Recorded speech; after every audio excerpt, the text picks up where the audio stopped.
بسم اللہ الرحمن الرحیم. معزز ناظرین، السلام علیکم ورحمۃ اللہ وبرکاتہ. حضرت ابن مسعود رضی اللہ تعالی عنہ بیان کرتے ہیں کہ نبی اکرم صلی اللہ علیہ وسلم نے ارشاد فرمایا، دو قسم کے لوگوں پر حسد اور رشک کرنا جائز ہے. اس میں سے پہلا شخص کہ وہ آدمی جسے اللہ نے مال عطا کیا اور پھر اس کو رائے حق میں خرچ کرنے کی توفیق بخشی. یہ جو مال ہے یہ اللہ کی طرف سے بہت بڑی نعمت ہے، رحمت ہے، اور اس نعمت، اس رحمت کو اگر تقسیم کیا جائے، انفاق کیا جائے اور اس کو دوسروں کی طرف منتقل کیا جائے تو یہ بات اللہ کو بہت محبوب ہے. اور جو فرد اللہ کی راہ میں انفاق کرتا رہتا ہے تو اس کے لیے فرشتے صبح کے ٹائم دعا کرتے ہیں کہ اللہ اس انفاق کرنے والے کو اور عطا فرما. اور جو بندہ بخل کرتا ہے، جو اللہ کی راہ میں خرچ نہیں کرتا، تو فرشتے اس کے لیے دعا کرتے ہیں، بدعا کرتے ہیں کہ اللہ اس کے مال کو تلف فرما. مال اللہ کا عطا کردہ ہے تو اس کو پھر ہمیں اللہ کے بندوں کے اوپر خرچ کرنا چاہیے.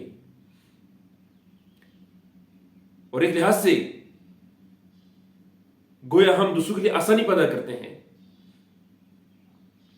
اور جب آپ دوسروں کے لیے آسانی پیدا کرتے ہیں تو اللہ تعالیٰ آپ کے لیے آسانی پیدا فرماتا ہے. دوسری بات یہ ہے کہ اس دنیا میں کچھ چیزیں ایسی ہیں کہ ان کا جتنا بھی زیادہ انفاق کیا جائے یا اس کو جتنا تقسیم کیا جائے تو اتنی زیادہ چیزیں وہ بڑھتی رہتی ہیں. اس میں ایک مال بھی ہے، یعنی مال کو جتنا خرچ کریں گے تو اللہ تعالیٰ اس میں اور آپ کو عطا کرے گا. علم ہے، جتنا دوسروں تک پہنچائیں گے تو رب تعالیٰ آپ کو اور عطا کرے گا. آپ کی عزت ہے، جتنی کسی کو آپ عزت دیں گے اللہ تعالیٰ آپ کو اور زیادہ عزتیں دے گا. دوسرا شخص وَرَجُلٍ آتَاهُ اللَّهُ الْحِكْمَةَ، سبحان اللہ، کہ وہ شخص جسے اللہ نے حکمت عطا فرمائی اور اسے حکمت کے مطابق وہ فیصلہ کرتا ہے اور اسے دوسروں کو سکھاتا ہے. جس کو حکمت عطا کی جاتی ہے، جس کو بصیرت عطا کی جاتی ہے، گویا اسے خیر کثیر عطا کیا گیا. یہ اللہ کی بڑی رحمت ہے، اللہ کی بڑی نعمت ہے. اب اگر حکمت اور دانش آپ کو ملی ہوئی ہے تو دو چیزیں بہت ضروری ہیں. پہلی چیز کہ اس حکمت کو مثبت طور پر استعمال کیا جائے، منفی استعمال نہ کیا جائے.